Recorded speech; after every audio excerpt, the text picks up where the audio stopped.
기도하겠습니다. 하나님 아버지, 저희를 하나님의 은혜 가운데에 이 아침도 깨어 다시 새 하루를 맞게 하심을 참 감사합니다. 저희가 날마다의 삶이 주님의 은혜와 통치 가운데에 있다고 고백은 합니다마는 때로는 도무지 아무 상관없는 자처럼 살 때가 있습니다. 함부로 낭망하고 또 거꾸로 함부로 교만하여져서 주님이 함께 하신다는 증거를 도무지 삼을 수 없는 그러한 패역한 모습으로 살아갈 때가 참 많이 있습니다마는 이 아침에 하나님께서 다시금 저희들을 부르시고 그리고 구원의 은혜로 인도하여 주셔서 이 아침 이처럼 찬송할 수 있도록 기도할 수 있도록 이처럼 주님 앞에 머리 숙여 저희 마음과 뜻과 모든 소원을 아뢰 수 있도록 인도하여 주신 것을 참으로 감사드립니다.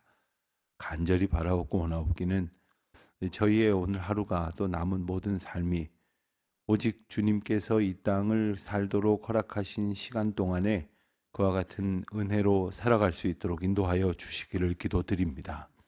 하나님, 저희가 구원을 얻은 자임을 압니다. 그런데 도무지 구원을 얻은 자처럼 살지 못하니 저희들은 구원과 마치 아무 상관없는 자인 줄로 스스로 속고 또 착각할 수밖에 없는 일들이 많으오니 저희들 불쌍히 여겨 주시옵시고 날마다 하나님의 구원을 기뻐하며 구원을 누리며 살아갈 수 있도록 은혜를 더하여 주시기를 기도드립니다. 하나님, 저희가 하나님의 인도하심 가운데 있음을 참 감사합니다. 그 가운데에는 힘들고 어려운 시간들도 있고 또 저희들이 원하지 아니하는 연단과 고난의 시간도 있을 것입니다. 그럴 때마다 하나님께서는 저희들을 강건하게 예비하시고 훈련케 하셔서 만날 만할 때에 하나님의 귀한 뜻과 만나 주님의 뜻을 이루게 하시는 하나님의 은혜를 덧입게 하시겠사오니 그 은혜를 사모하는 마음으로 기다리는 저희들이 다 되게 하여 주시기를 기도드립니다. 역사의 주관자이신 하나님 아버지, 이 나라의 민족 하나님께서 참 귀히 사용하여 주셔서 일찍이 세계가 깜짝 놀랄 만큼의 그러한 어려움 속에서도 놀라운 번영을 보게 하여 주셨습니다. 또 그 때를 따라서 교회가 부흥하며 하나님 앞에 온전한 기쁨이 되도록 애쓰는 귀한 일들이 있었습니다. 하오나 지금 이 나라의 민족의 모습을 보면 이전보다 조금 살만해졌는지는 모르지만 주님 앞에 더 간절히 기도하지 아니하는 이 세대를 주님 불쌍히 여겨 주시옵시고 저희가 이 모든 환난과 또 거꾸로 있는 번영을 능히 이길 만한 믿음을 주님께로부터 얻게 하여 주시기를 간절히 기도드립니다. 저희 교회에는 특별히 예배당 건축이라는 귀한 사명과 은혜의 기회를 주셨습니다. 간절히 바라옵고 원하옵기는 이 때를 통하여 저희에게 베푸시는 은혜 한 줄기도 놓치는 일이 없게 하여 주시옵시고 또한 간절한 마음으로 기도할 때 하늘의 신령한 영광을 보게 하여 주시옵소서. 특별히 이 세상이 격변하면서 예배당을 건축할 수 있는 환경도 저희들이 당초에 이 일을 기도하며 소원할 때인 오랜 시간 전보다 많이 어려워지고 힘들어졌음에도 불구하고 여기까지 인도하여 주신 주님의 은혜를 참 감사합니다. 이 일 가운데 귀 붙들어 세워 귀한 일로 맡겨주신 우리 많은 주님의 일꾼들, 특별히 건축을 위해서 수고하시는 건축위원장과 건축위원들, 그리고 당회와 모든 재직들, 하나님께서 맡겨주신 이 귀한 일 감당함에 있어서 넘치는 은혜와 하나님의 복이 거하게 하여 주시기를 기도드립니다. 사랑하는 마음으로 하나님께서 저희에게 허락하신 물질을 주님의 전 아버지의 집이 지어지는 일을 위하여 기꺼이 내어놓으며 하나님께서 하실 거룩한 일들을 사모하게 하심으로 주님 앞에 영광 돌린 모든 분들을 하나님께서 복 주시고 은혜 가운데 인도하여 주시기를 간절히 기도드립니다. 저희를 위하여 살고자 힘쓰는 것이 아니라 하나님의 나라와 하나님의 의를 위하여 살고자 애쓰고 힘쓸 때마다 저희들의 짐이 오히려 가벼워지는 기쁨으로 충만케 하시고 세상에서 살아가는 동안에 어그러졌던 모든 것들이 바로 펴지게 하여 주시옵시고, 혹 더 어려운 일을 만날지라도 능히 이겨낼 만한 영혼의 힘을 더하여 주시사 오직 어떠한 상황 속에서도 주님께 영광을 돌리며 나아갈 수 있도록 인도하여 주시기를 기도드립니다. 우리 자녀들, 우리 젊은이들 믿음 안에 굳건히 자라갈 수 있도록 도와주시옵소서. 험난한 세상을 살아가지만 믿음 안에 굳건히 서게 하시는 주님의 놀라운 은혜를 보게 하여 주시옵소서.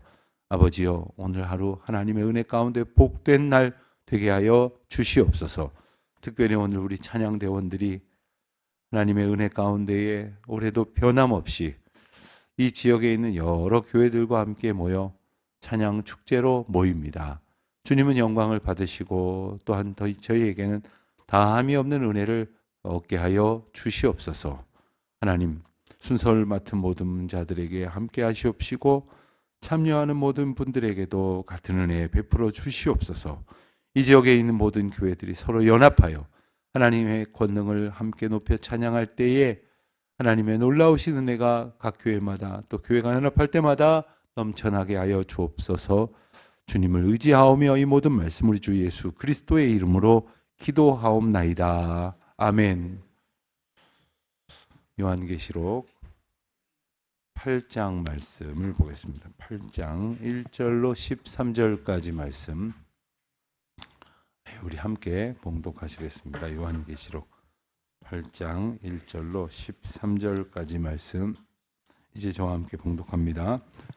일곱째 인을 떼실 때에 하늘이 반시간쯤 고요하더니 내가 보매 하나님 앞에 일곱 천사가 서 있어 일곱 나팔을 받았더라. 또 다른 천사가 와서 제단 곁에 서서 금향로를 가지고 많은 향을 받았으니 이는 모든 성도의 기도와 합하여 보좌 앞 금제단에 드리고자 합니다. 향연이 성도의 기도와 함께 천사의 손으로부터 하나님 앞으로 올라가는지라. 천사가 향로를 가지고 제단에 불을 담아다가 땅에 쏟음에 우레와 음성과 번개와 지진이 나더라. 일곱 나팔을 가진 일곱 천사가 나팔 불기를 준비하더라. 첫째 천사가 나팔을 부니 비 섞인 우박과 불이 나와서 땅에 쏟아지매 땅의 3분의 1이 타버리고 수목의 3분의 1도 타버리고 각종 푸른 풀도 다 타버렸더라. 둘째 천사가 나팔을 부니 불 붙는 큰 산과 같은 것이 바다에 던져지매 바다의 3분의 1이 피가 되고 바다 가운데 생명 가진 피조물들의 3분의 1이 죽고 배들의 3분의 1이 깨지더라. 셋째 천사가 나팔을 부니 횃불같이 타는 큰 별이 하늘에서 떨어져 강들의 3분의 1과 여러 물샘에 떨어지니 이 별의 이름은 쓴쑥이라.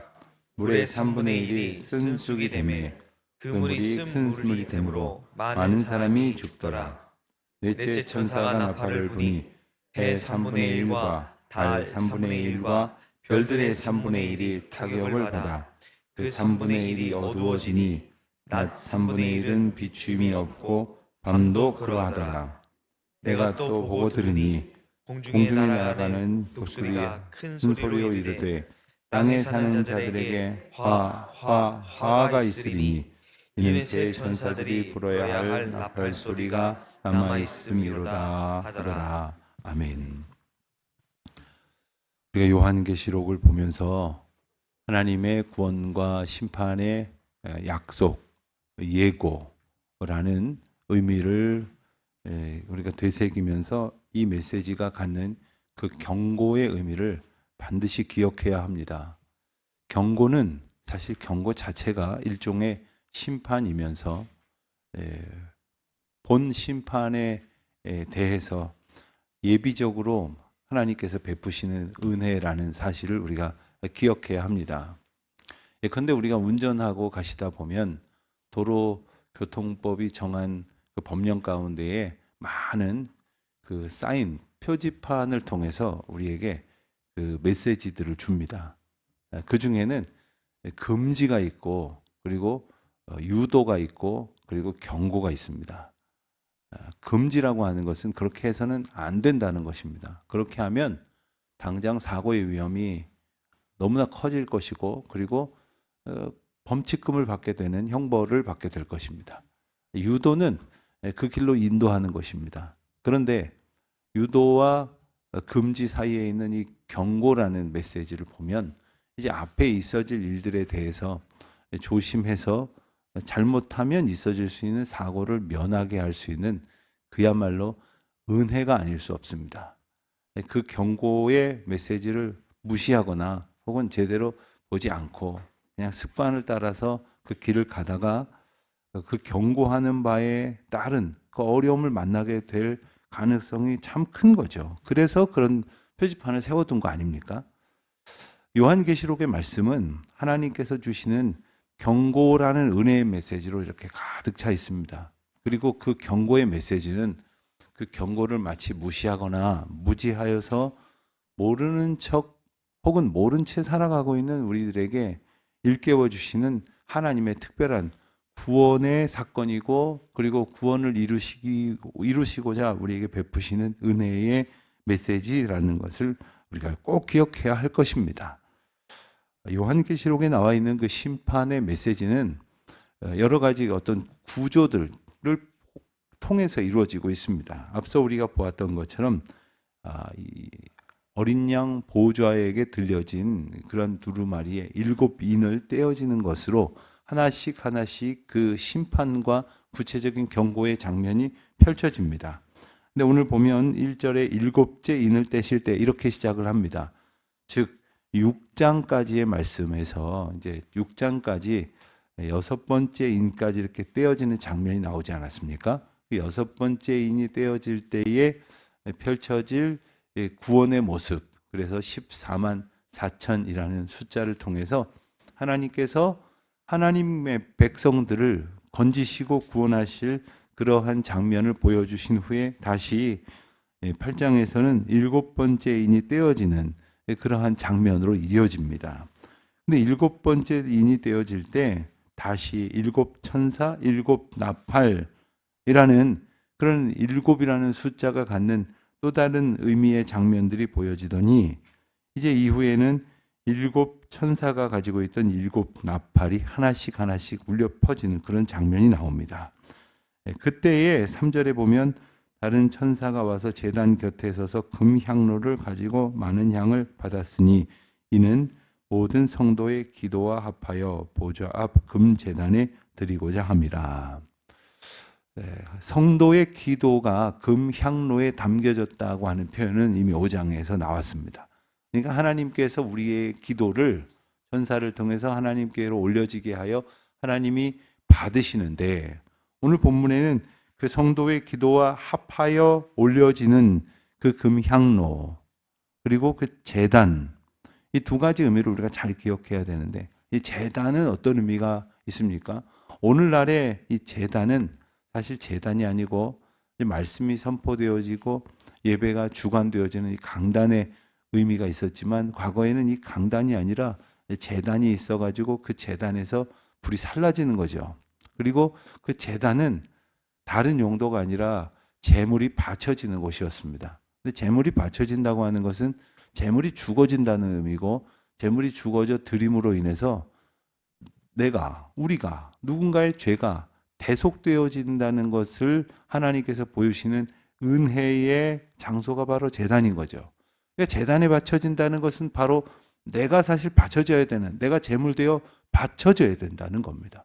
예수 그리스도께서 제물이 되어 주셔서 단번에 희생 제사를 지내심으로 더 이상 우리가 희생 제사를 드리지 않는 거거든요. 그런데 우리의 예배는 뭡니까? 예수 그리스도가 우리를 대신해서 죽으심을 생각을 하면서 감사하면서 그 죽으심 예수 그리스도의 이름을 고백을 하는 그러한 예배를 드림으로 내가 죽어지는, 그래서 예수 그리스도로 다시 사는 그러한 은혜를 경험하는 것이 바로 오늘날 우리의 예배입니다.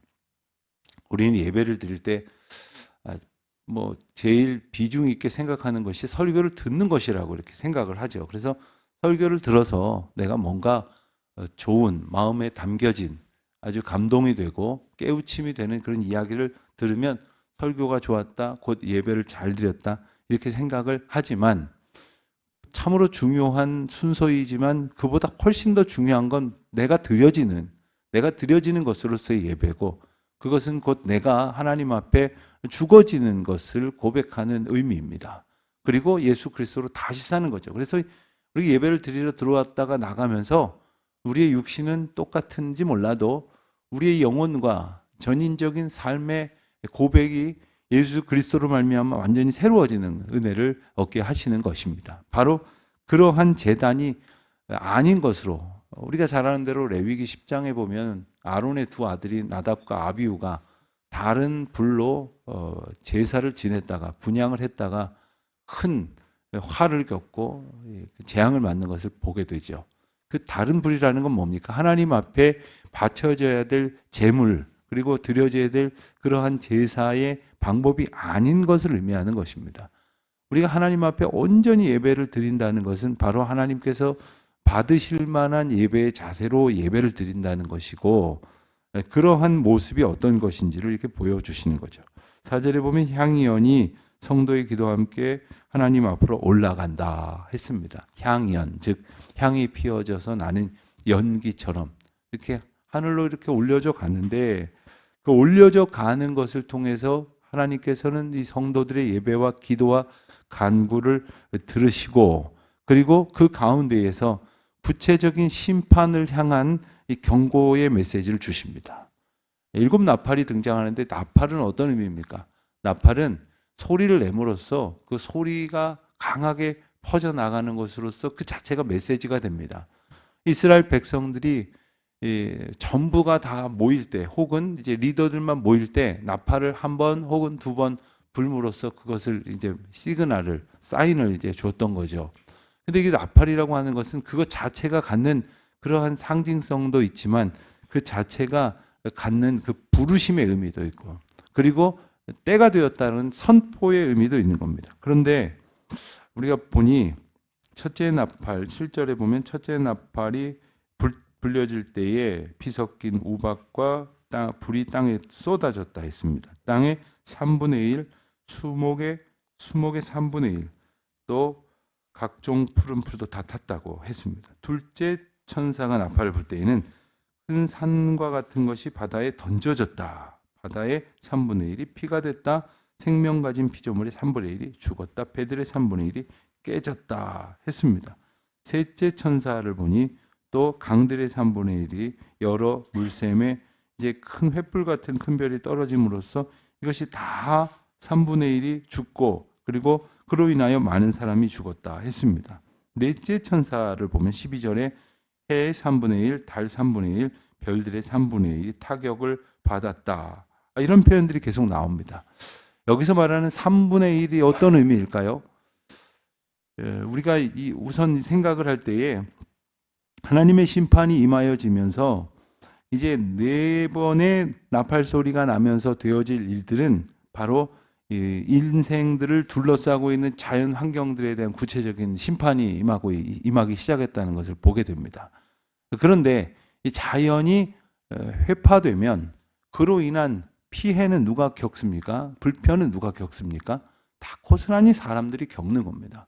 오늘날 우리는 이 자연을 보호하고 환경을 지키기 위해 애쓰지 않음으로 빚어지는 그러한 엄청난 결과가 결국 우리에게 이 생명을 위협하는 형태로 다가온다는 것을 우리는 잘 압니다.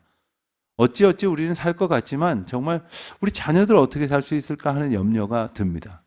그럼에도 불구하고 우리가 그것을 자연을 하나님의 창조 질서 가운데 온전히 보존하려고 하는 노력들을 기울이지 않는 패역함도 동시에 보게 되는 거죠. 하나님께서 이 자연을 심판하시는 것은 사실 자연이 무슨 죄가 있습니까? 결국 그 죄 가운데에서 하나님 앞에 돌이키지 않은 채 마땅한 제사로 자신이 죽는 희생 제물 되어짐으로 자신의 죄를 명쾌하기 위해 애쓰지 아니하는 모든 인류에 대한 경고의 메시지라는 것, 우리를 향한 경고의 메시지라고 하는 것을 우리는 꼭 기억해야 할 것이겠고요. 또 한 가지, 3분의 1이라는 것을 생각을 할 때 한번 생각을 해보십시오. 3분의 1이 해 3분의 1이 없어졌다. 무슨 말입니까? 해가 원래 3개면 그 중에 하나 없어졌다 소리쯤으로 이해할 수도 있겠는데 해는 하나뿐이지 않습니까?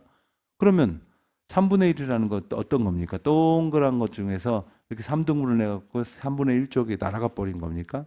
이 바다의 3분의 1이라는 건 어떤 겁니까? 전 세계 바다의 면적을 따져서 어디부터 어디까지 3분의 1이 딱 이렇게 망가지는 겁니까? 아니면 바다의 농도가 쓸만한 바다는 살아있는 바다는 100이었는데 한 66.7 정도 퍼센테이지로 확 이렇게 그 생명력이 떨어지는 겁니까? 뭘 얘기하는 겁니까? 3분의 1이라고 하는 것은 단지 어떤 그런 숫자적인 것을 의미하는 것은 아닙니다. 그러나 이 가운데서 분명한 것은 뭐냐면 3분의 2가 남아있다는 것이고, 그러나 3분의 1이 심판을 받게 되어지는 것이 하나님의 주권 가운데 있다는 것은 하나님께서 모든 심판의 주권자라는 것을 분명히 밝히시는 것입니다. 하나님께서 그게 어떤 비율의 문제로가 아니라 우리에게 심판과 구원을 함께 베풀어 가시는 과정이라는 사실을 우리가 기억해야 될 것이면서 동시에 이 모든 심판의 주권이 하나님께 있다는 거죠. 사람은 어떤 이런 그 심판을 할 수 있는 그 권세를 가진 사람을 두려워할 수밖에 없습니다. 그래서 어떤 사람이 아주 권력을 가지고 있다가 이제 그가 그 권력의 때가 다 되면 이제 마치 좀 힘이 빠지는 그런 모습을 보일 수가 있죠. 사람은 사람을 그렇게 대하지만 하나님께서는 그 힘이 한 번도 변하시는 분이 아니고 빠지시는 분도 아닙니다. 하나님께서는 어제나 오늘이나 영원토록 우리의 심판자이시며 주권자이시며 구원자라고 하는 사실을 우리가 종종 잊어버리거나 자기 마음대로 생각하는 까닭에 간과하는 삶을 살아가고 있지는 않을까. 하나님께서 구원의 역사를 이루실 때에 앞서 말씀드린 것처럼 하나님께서 받으시는 것은 오직 한 가지, 성도들의 기도였습니다. 이 심판의 와중 가운데에서도 우리가 하나님 앞에 드리는 기도가 있다면 어떤 기도여야 하겠습니까? 심판을 면케해 주십시오. 자, 그래서 심판이 유예됐다고 한번 보십시다. 오늘 내려져야 될 심판이 내일로 미뤄졌다고 보십시다. 뭐가 달라지는 겁니까? 하루 지나면 또 심판을 당할 수밖에 없는 거죠. 그러나 하나님께서는 심판과 심판에 따른 그러한 형벌의 결과로 멸망을 얻을 수밖에 없는 우리 인생들이 그 과정 속에서 혹은 하나님의 은혜로 유예되는 시간 속에서 하나님 앞에 온전히 하나님과 나를 바로 깨닫고 회개함으로 하나님 앞에 바른 예배자로 나섬으로써 온전한 관계를 회복하도록 오늘도 우리를 이끄시고 계시다는 거죠. 그래서 우리가 다시금 주님 앞에 나와서 기도하면서 오늘도 이 말씀 드려야지, 저거 달라고 해야지, 이건 언제 줄 거냐고 또 따져야지 할 생각으로 왔을지 몰라도 하나님 앞에 하나님 되심을 고백하고 그 앞에 있는 나의 죄인됨을 또한 고백하고 심판과 멸망 가운데 놓여질 인생임을 하나님 앞에 자복하는 가운데 베푸시는 구원의 은혜를 소망하는 겸손히 하나님 앞에 우리 자신을 내어드림으로 내가 죽고 예수 그리스도와 함께 다시 살아나는 은혜를 얻는 오늘 하루 되시기를 또한 주의 이름으로 축원드립니다. 앞서 기도할 때 제가 잠깐 언급했던 것처럼 오늘 우리 찬양대가 오후 7시에 서초문화예술회관에서 있는 서리풀 찬양축제에 참여를 하는데 시간 되시는 분들 같이 가셔서 우리 찬양대원들 많이 격려해 주시고 은혜 시간 가지시면 좋겠습니다. 하나님 아버지, 저희에게 베푸신 놀라운 구원의 은혜, 심판을 유예하시고 경고하심으로 큰 심판의 화를 면할 수 있도록 저희를 부르신 하나님의 귀한 사랑을 감사합니다. 오늘도 그 구원을 기쁨으로 누리며 살아가는 복된 날이 되게 하여 주옵소서. 예수님의 이름으로 기도드립니다. 아멘.